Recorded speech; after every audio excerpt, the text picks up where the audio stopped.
2026 witnesses the manifestation of dreams.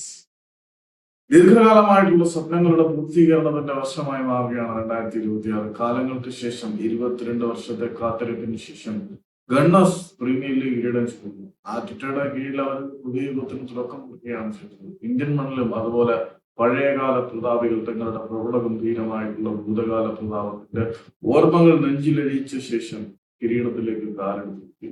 നീണ്ട 22 വർഷത്തെ കാത്തിരിപ്പിന് ശേഷം നൂറ്റാണ്ടുകളുടെ പേരും പെരുമയും പ്രശസ്തിയും പൗരാണികതയുടെ ചരിത്രവും പറയാനുള്ള ഈസ്റ്റ് ബംഗാൾ ഇന്ത്യൻ ഫുട്ബോളിലെ രാജാക്കന്മാരായി മാറി.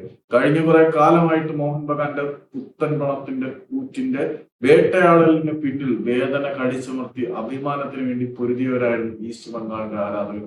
അവർക്ക് നേരെ നിന്ന് വിജയം ആഘോഷിക്കാനുള്ള അവസരം ഇന്ത്യൻ ഫുട്ബോൾ കടുത്ത പ്രതിസന്ധിയിൽ കൂടി കടന്നു പോകുമ്പോൾ ഈസ്റ്റ് ബംഗാളിന് നേടാൻ കഴിഞ്ഞു എന്നുള്ളത് ഏറ്റവും വലിയ അച്ചീവ്മെന്റുകളിൽ ഒന്നായി കണക്കാക്കപ്പെടുന്നു.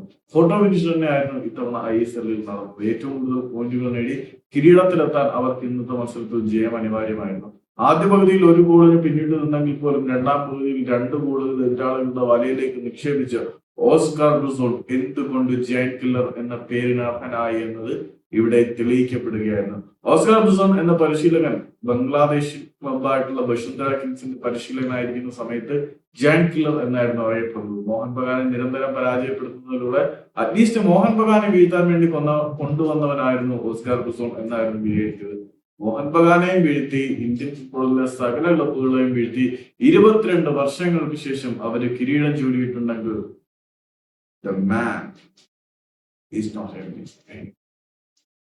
ജയന്റ് കില്ലർ എന്ന് പറയുന്ന പേര് അയാൾക്ക് വെറുതെ കിട്ടിയതല്ല, അയാളുടെ ഹാർഡ് ഏൺഡ് അസറ്റ് തന്നെയാണ് ആ പേര്.